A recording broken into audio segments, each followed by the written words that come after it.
My relatives mocked me when I inherited my grandparents' old house. Years later, its value soared and they demanded I share. Imagine your own family, the people who should be your biggest supporters, laughing in your face when you inherit a crumbling, condemned house, calling it a money pit. But then, years later, when that very house is worth $500,000, they try to break in to steal it from you. Can you even fathom that kind of betrayal? What would you do when confronted with such blatant greed? So, I'm Matteo, I'm 28 now, and I need to give you some backstory because this level of entitlement doesn't just happen overnight. My family, you see, comes from Italian origins. My grandparents, Enzo and Rosa, came to Georgia in 1962 with nothing but suitcases and pure stubbornness. They bought this old Victorian house in Covington and spent 40 years pouring every ounce of their love and effort into that place. For bedrooms, a wraparound porch, hand-carved railings my grandpa made himself. The man could fix anything. Grandma kept a vegetable garden out back that fed half the neighborhood. They raised my father in that house, watched him grow up and move away, and then slowly stop visiting. And then they got old there, together, while everyone else forgot about them. They died 6 months apart, because Grandma, in her stubborn love, simply refused to live without Grandpa. When the estate got split according to their will, my sister Katerina got $95,000 in cash from the life insurance policy. And me? I got the house. Everyone acted like Katerina had won the lottery. See, the house had been falling apart for 15 years by then. Grandpa got too old to maintain it, and my father, Victor, couldn't be bothered to drive 20 minutes to help his own parents. He was too busy running his insurance agency in Newton County, too busy pretending he came from money instead of from immigrants who busted their backs their whole lives. By the time I inherited it, the place was condemned. I walked through it for the first time after probate and nearly fell through the kitchen floor. Black mold in every bathroom, so thick it looked like velvet growing on the walls.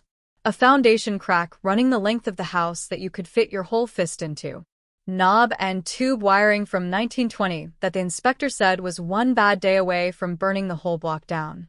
Squirrels had basically set up shop in the attic. The back porch had completely collapsed, just a pile of lumber and rust.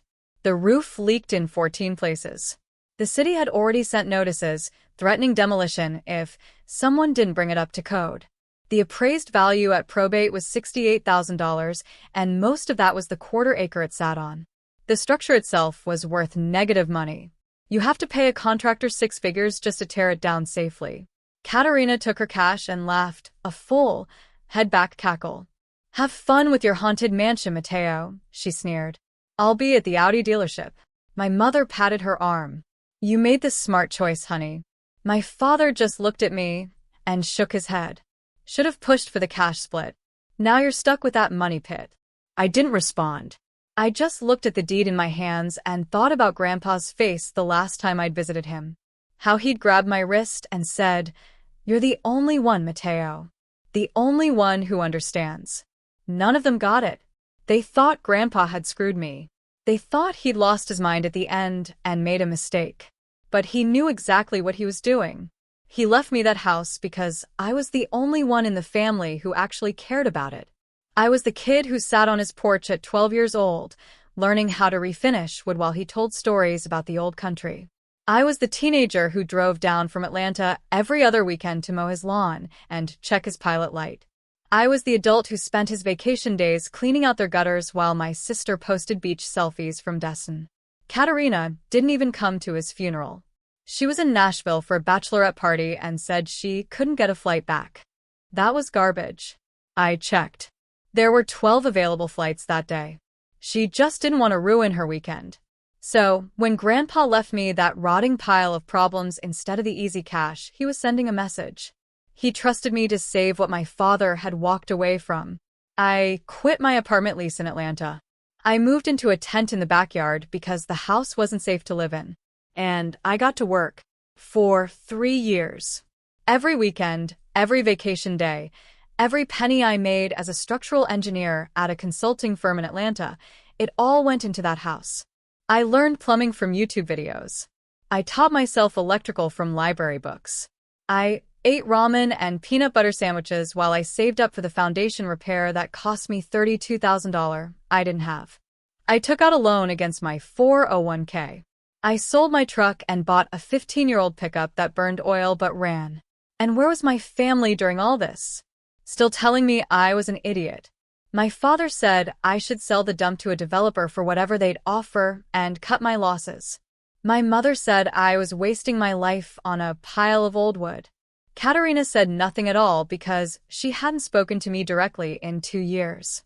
She communicated through my parents like I was some foreign country she needed interpreters for.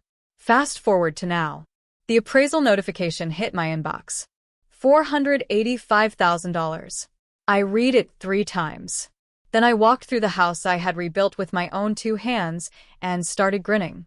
Original hardwood floors restored and refinished until they had that rich, honey gold look. The clawfoot tub I'd salvaged from a demolition site in Decatur for $60 and spent 3 weekends refinishing. Custom kitchen cabinets I'd built myself because contractor quotes started at $18,000. A wraparound porch that matched the original exactly because I'd found Grandpa's blueprints in a water-damaged box in the attic. It was beautiful. It was mine. I had earned every square inch of it. And by Friday, my family showed up to collect.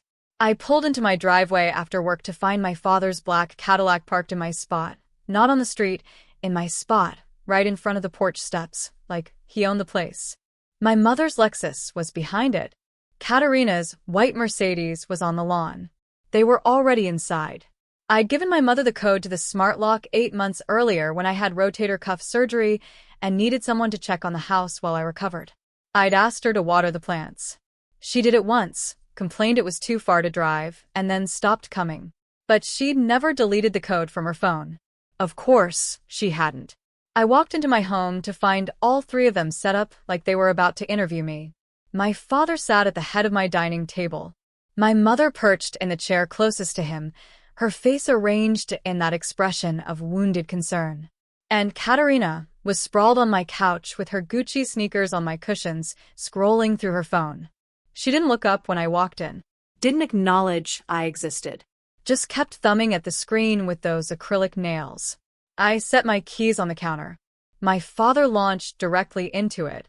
He started talking about family responsibility, about how Grandma and Grandpa intended for the estate to be divided equally, about how it was morally wrong for one grandchild to do well while another struggled, about how he'd done some research on home equity loans, and the house could easily support a withdrawal of $200,000 at current rates. He said I should take out the loan, give $100,000 to Katerina, and keep the rest for myself as compensation for my labor. He said he'd already talked to a loan officer at his bank. He said the paperwork could be done in 2 weeks. He said it like he was presenting a business proposal, like we were negotiating a contract, like he hadn't just walked into my house, uninvited to tell me what to do with my own property. And if I say no? I asked. His jaw tightened. This isn't a negotiation, Mateo. This is what's happening. In my house. That I own. That I rebuilt with my own hands. You rebuilt it with family money, family property. I owe you nothing.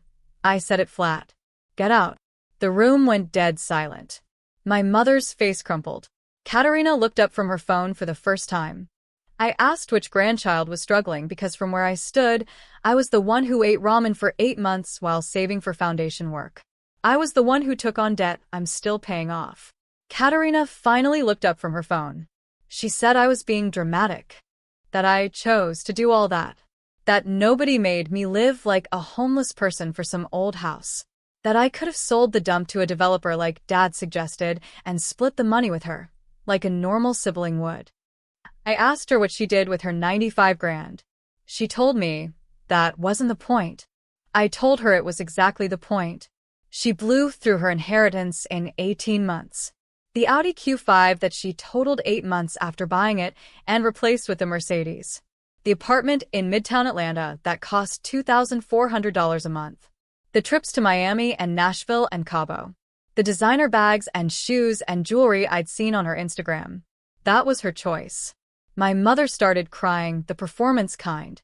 She said that Katerina was drowning in credit card debt. That, as the older sibling, I had an obligation to help. That this was what Grandma and Grandpa would have wanted. I told her to stop using dead people to guilt-trip me. If they wanted Katerina to have the house, they would have left it to her. They didn't. They left her cash because they knew she'd blow through anything else. My father stood up. Victor is 6 feet 2 inches, 240 pounds, a former college linebacker who never got over the glory days. He spent 30 years running his insurance agency through sheer force of personality, intimidation, yelling, making people feel small and stupid until they stopped arguing and did what he wanted.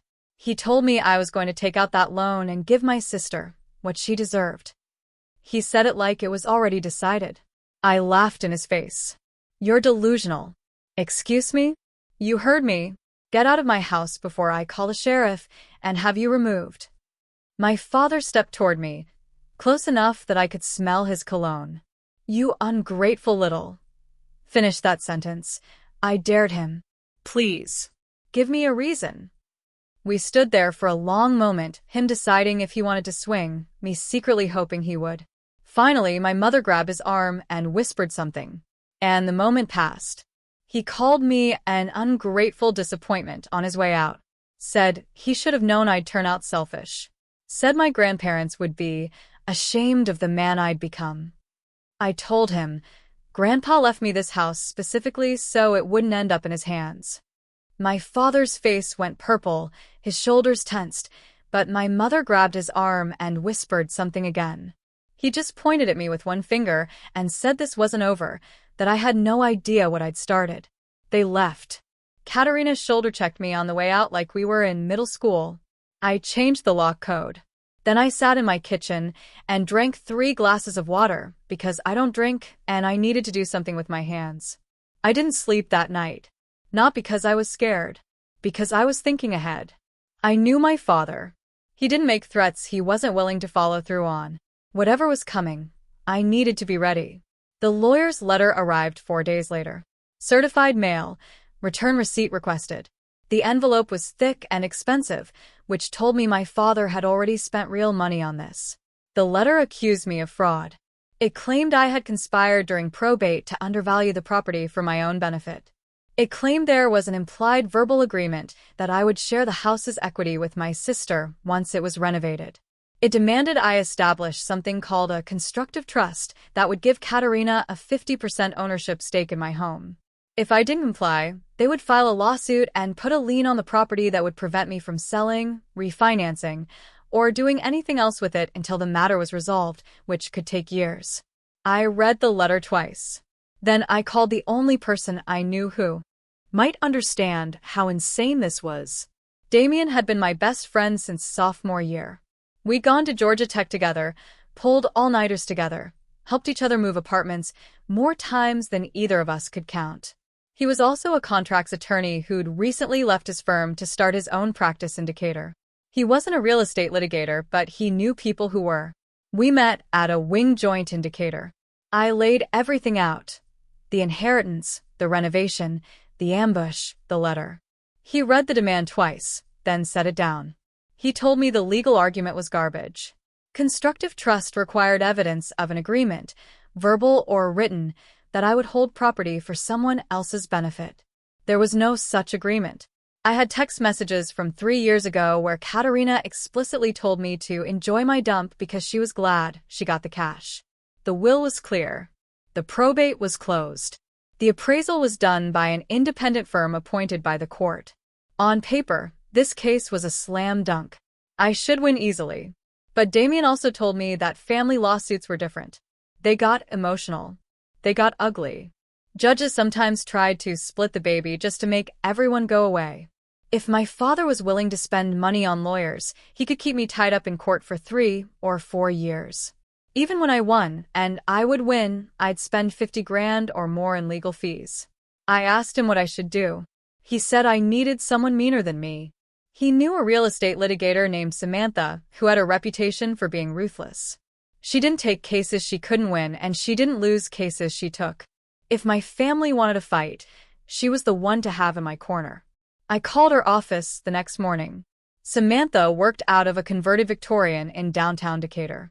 She was maybe 50 and the kind of stare that made you want to check if you'd done something wrong. I brought everything. The original will, the probate records, 3 binders of receipts from the renovation organized by date and category, before and after photographs, text messages, emails, every piece of documentation I had put together over 3 years of working on that house. She spent 90 minutes going through it, taking notes on a yellow legal pad. When she finished, she looked at me and asked one question. Who was the executor of your grandparents' estate? My father. She smiled. And he signed off on the original appraisal, the $68,000 valuation. Yes. Perfect. She leaned back in her chair. Then your father just screwed himself. He certified that appraisal was accurate. Now he's claiming it was fraud. You understand what that means? He incriminated himself. He buried himself. The question is, do you want to bury him deeper or do you want to let him crawl up? I thought about it for exactly 2 seconds. Bury him. She explained that my father, as executor, had signed off on the original appraisal. He had certified to the probate court that the division of assets was fair and accurate. He had taken a legal oath that he was administering the estate properly. If he was now claiming the appraisal was fraudulent, he was admitting to one of 2 things. Either he committed fraud himself by knowingly approving a false valuation, or he was negligent in his fiduciary duty by failing to properly oversee the process. Either way, he had just incriminated himself. If we pushed back hard enough, his own lawsuit could turn into criminal charges against him. I asked her what we should do. She said we counterattack. Make them regret putting any of this in writing. Within a week, she filed a motion for declaratory judgment, affirming my sole ownership of the property. She also sent a letter to my family's lawyer that was 11 pages of legal destruction. It explained in detail exactly how pursuing this claim would expose my father to criminal liability for fiduciary fraud. The letter suggested that perhaps everyone should step back, take a breath, and reconsider the wisdom of continuing down this path. The silence lasted about 10 days. I spent those days installing a security camera system around the property. For cameras with night vision and motion activation, cloud backup to a server. I had a feeling I was going to need it. I was right. Wade was a retired Marine who lived in the Blue Craftsman 2 doors down with his wife, Ellen. We'd become friends over the past year. I'd helped him track down parts for his Mustang restoration. He'd helped me hang drywall when I hurt my shoulder. He was 63, built like a refrigerator. Ellen was sweet, always bringing over banana bread when she made a batch. The kind of neighbor who remembered everyone's birthday. Wade was the one who called me at work on a Wednesday afternoon. He said there was a moving truck parked in my driveway.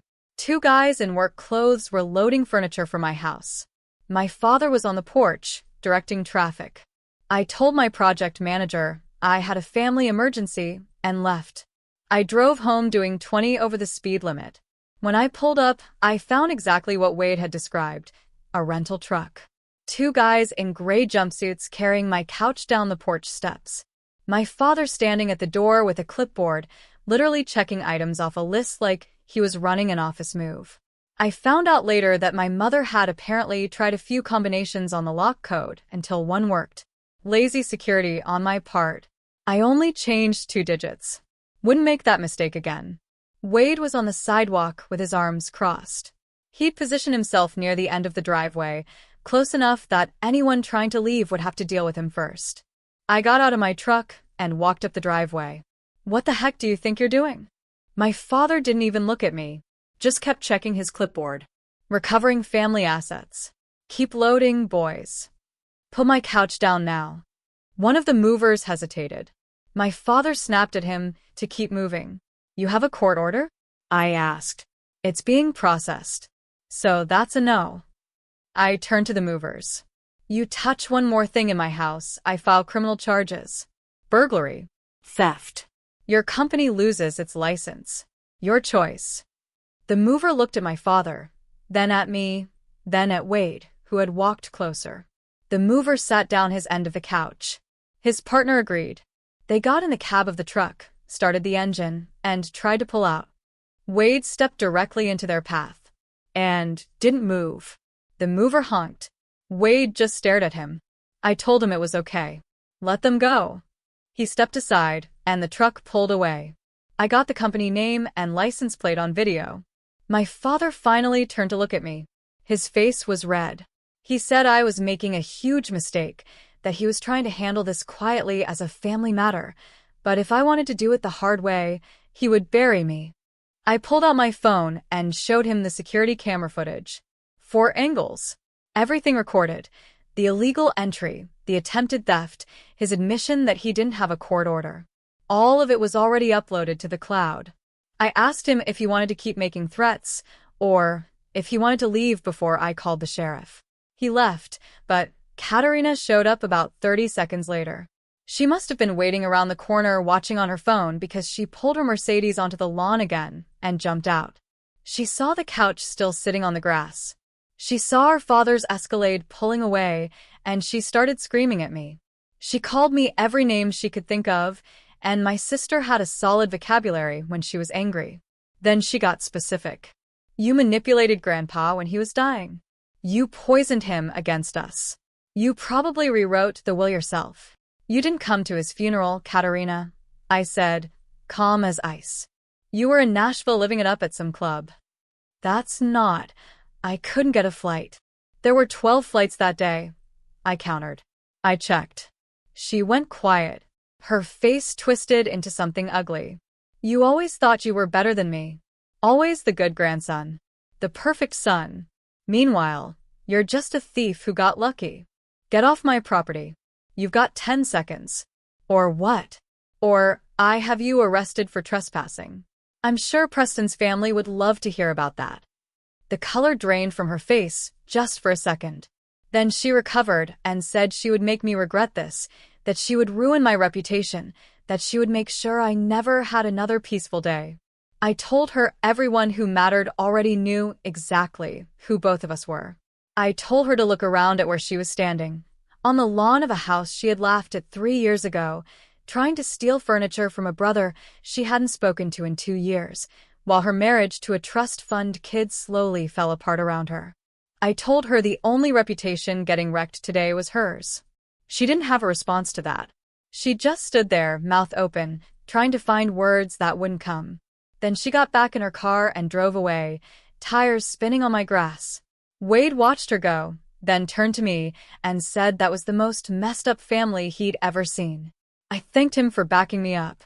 He said that's what neighbors were for, and went back to working on his Mustang like nothing had happened. The movers had scratched up my hardwood floor. 6 months of finish work ruined in 20 minutes. I spent the rest of the night sanding and resealing. It was better than thinking about what my family had become, or maybe what they had always been. 2 weeks after the moving truck incident, Damien called me with news. He'd been doing some digging. Something about my sister's story wasn't adding up. She claimed she was broke, drowning in debt, couldn't afford rent, but she was driving a new Mercedes. She was still posting vacation photos from places that weren't cheap. She was wearing expensive clothes and accessories. So, he started pulling threads, making phone calls, checking public records, and what he found was interesting. You sitting down? Damien asked when he called. Should I be? Your sister got married 14 months ago. Courthouse ceremony, Fulton County. Guess who the witnesses were? No idea. Victor and Donna Ferrante. I was quiet for a long moment. My throat tightened. They knew this whole time. They knew. It gets better, he said. Her husband is Preston Whitmore. The first fourth, as in Whitmore Development, as in shopping centers all over North Georgia. She married money. She married a trust fund. And the trust has conditions. If his wife has assets, he loses his allowance. So, guess who's been pretending she came from nothing? The pieces clicked into place. The secret marriage. The hidden in-laws. The desperate grab for cash that couldn't be traced. She's not broke, I said. She's running a scam. Bingo. Katerina wasn't broke. She was married. She'd gotten married 14 months ago in a quiet courthouse ceremony in Fulton County. No announcement, no reception, no family present except for 2 witnesses, our father, Victor, and our mother, Donna. They had kept it secret from everyone else, including me. Her husband's name was Preston. His family owned a commercial real estate development company that had strip malls and shopping centers all over North Georgia. Preston himself wasn't particularly accomplished. He had a business degree he'd never used and a lifestyle funded entirely by family money, but his trust fund paid him somewhere around $8,000 a month. The marriage had been kept quiet for a specific reason. Damien had a contact at a family law firm in Atlanta who owed him a favor. Through that contact, he learned that the Whitmore Family Trust had conditions. If Preston married without family approval, his monthly allowance got cut in half. If his wife had significant assets or came from a family with significant assets, the allowance could be eliminated entirely. The trust lawyers did annual financial reviews of all beneficiaries and their spouses. Katerina had told the Whitmore family that she came from nothing, that her parents were working-class insurance people who lived paycheck to paycheck, that she had no inheritance, no family wealth, no assets of any kind. She said her father's business was struggling, and her mother had health problems. She painted a picture of herself as a scrappy, self-made woman who had overcome tough circumstances to build a career in marketing. All of it was lies. My father's agency was profitable. My mother played tennis 3 times a week and had never been seriously ill. And Katerina had burned through $95,000 in inheritance money like it was nothing. She had invented an entire fake background to marry into money. She had lied her way into a wealthy husband.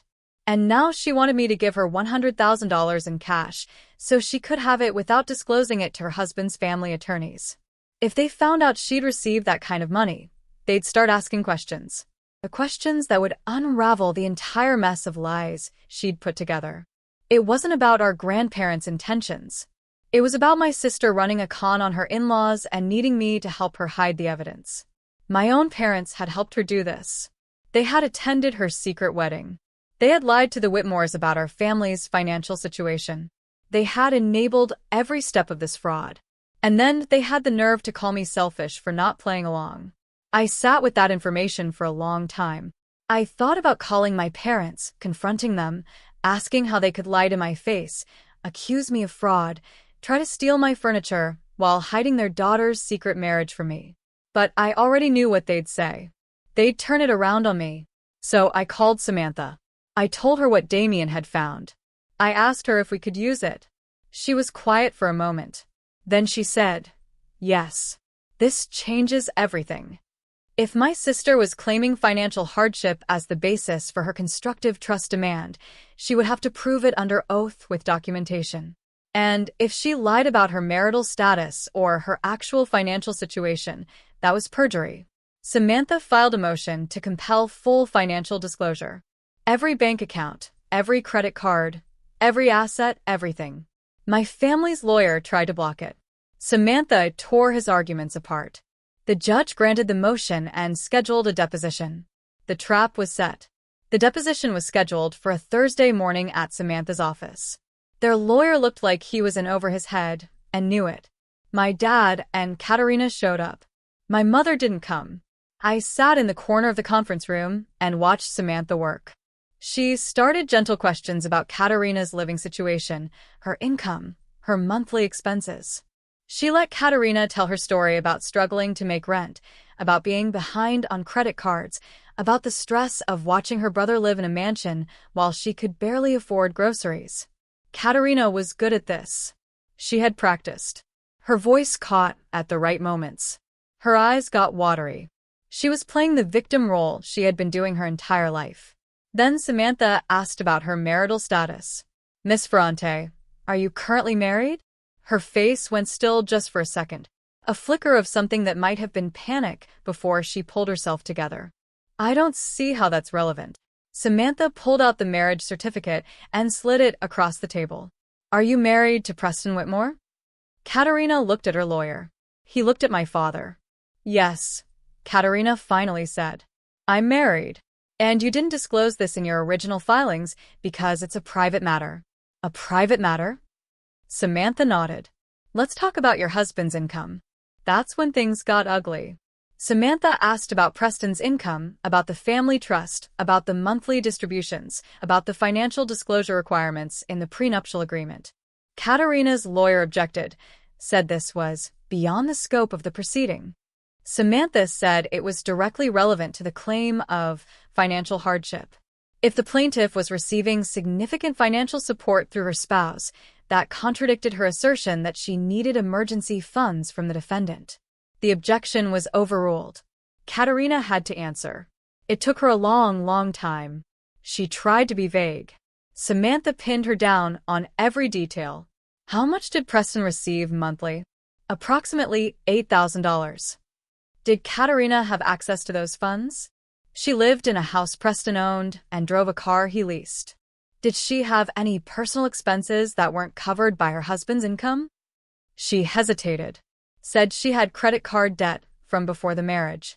Samantha asked her to specify the amount. Katerina said she wasn't sure exactly.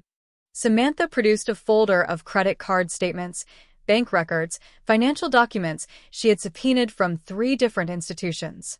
The records showed that Preston had paid off $45,000 of Katerina's credit card debt 3 days after their wedding as a gift. The remaining balance across all her accounts was currently $11,800. Not nothing, but a long way from the drowning in debt story she had been selling. More than that, the records showed regular deposits into Katerina's personal checking account from a joint account she shared with Preston. Between $1,000 and $2,000 a month every month for the past 14 months. Money that had never been disclosed. Money that made her claims of poverty look like what they were, a lie designed to justify stealing from me. Samantha asked why Katerina had represented her debt as $67,000 when the actual current amount was under $12,000. She asked why she had failed to disclose her marriage, her husband's income, or the joint account. Katerina's lawyer called for a break. They were gone for over an hour. When they came back, Katerina looked like someone had slapped her. Her lawyer looked like he wanted to quit on the spot. My father sat rigidly in his chair, refusing to make eye contact with anyone. The lawyer said they were withdrawing all claims, dismissing the lawsuit with prejudice, meaning it could never be refiled. No settlement. No conditions. Complete and total surrender. He asked that we agree not to pursue perjury charges for the lies in the financial disclosures. Samantha looked at me. I thought about it. I want a written apology, I said. Signed by all 3 of them, admitting they made false claims and tried to defraud me. My father spoke for the first time since the deposition started. Absolutely not. I will never, Victor. Samantha cut him off, her voice sharp. Your daughter just committed perjury on the record. Your wife helped her commit marriage fraud. You attempted burglary with witnesses. I can have all 3 of you in front of a judge by Friday. So, you'll sign whatever my client wants you to sign, or I'll make sure the next 3 years of your life are miserable. Are we clear? The silence stretched. My father's face went through about 6 different shades of red. Fine, he said. Give me the paper. They signed the apology. My father walked out without looking at me, but Katerina stopped at the door. This isn't over, she said. I will never forgive you for this. I looked at her. The golden child, the one who got everything and still wanted more. Katerina, I said, I don't need your forgiveness. She slammed the door behind her. I filed for a restraining order the next week. I had more than enough documentation. Samantha handled the paperwork. The hearing took less than an hour. The judge granted a protective order that prohibited my father, my mother, and my sister from coming within 500 feet of me or my property. They couldn't contact me, by any means. They couldn't send other people to contact me on their behalf. Any violation would result in immediate arrest. They didn't violate it. What they did instead was fall apart. Damien kept me updated because he found the whole situation entertaining. My father's insurance agency took a major hit when word spread about the restraining order. In a town the size of Covington, news travels fast. When people heard that Victor Ferrante's own son had to get court protection from his family, they started asking questions. What kind of man treats his kids so badly that a judge has to step in? 3 of his biggest clients left within 4 months. He had to let 2 employees go and moved to a smaller office space. The Rotary Club quietly stopped inviting him to speak at events. His reputation, which he had spent 30 years building, fell apart in less than a year. My mother stopped showing her face at her garden club meetings. Too many sideways looks, too many whispered conversations that stopped when she walked into the room. She told people I had been manipulated by a girlfriend who turned me against my family, which was funny because I didn't have a girlfriend. I had a dog. Her name was Rosie. Australian Shepherd mix with one blue eye and one brown eye. I found her at the animal shelter 2 months after the restraining order was finalized. She'd been there for 6 weeks because she was missing part of her left ear, and people always wanted puppies with no visible damage. She sat in her kennel and looked at me with the most tired, hopeful eyes I'd ever seen. I took her home that day. She turned out to be the best decision I'd made since working on that house. She just wanted to go for walks and sleep on the couch and bark at squirrels in the backyard. Always waits for me by the door and starts jumping once she sees me coming back from work. Katerina's marriage lasted another 8 months. Preston's family eventually found out the truth, not about the lawsuit, but about everything. The lies about her background, the hidden debt, the secret settlement with me. One of the family trust attorneys found the signed apology during a routine records review. The prenup had a fraud clause. When they used it, Katerina got nothing. Just her clothes and whatever she could fit in her car. Last Damien heard, she was living in a 1-bedroom apartment in Marietta, working at a property management company. Not Mercedes anymore. Not vacation photos. Just dealing with the consequences of her own choices. Wade finished restoring his Mustang about 6 months after everything settled. Cherry red with white racing stripes. Beautiful machine. He lets me drive it sometimes when I help him with projects around his house. Ellen still brings me banana bread whenever she makes a batch. They've become something like the family I should have had. Damien comes down to Covington every few weeks. We grill steaks in the backyard. He says I'm his favorite client because I actually pay my referral fees. The house is still standing. Still looks great. I added a vegetable garden last spring in the backyard, right where Grandma used to grow her tomatoes 50 years ago. I found photos of her garden in a water-damaged album in the attic. Same location, same southern exposure, same wooden stakes for the plants. I like to think she'd be proud. I like to think Grandpa would walk through the rooms and recognize what I was trying to do. Save something that mattered. Sometimes I think about my family. I wonder if they ever realized what they lost. Not the money. Not the house. Me. I would have helped them if they'd ever treated me like I mattered. But they didn't. They treated me like something to be used. And when I said no, they called me selfish. I'm sitting on my porch right now. Rosie's asleep at my feet. The sun is going down over Covington. My neighbor across the street is watering his lawn. Kids are riding bikes. It's quiet. Life's finally peaceful. This whole journey, from haunted mansion to courtroom drama, taught me a painful lesson about blood ties and chosen family.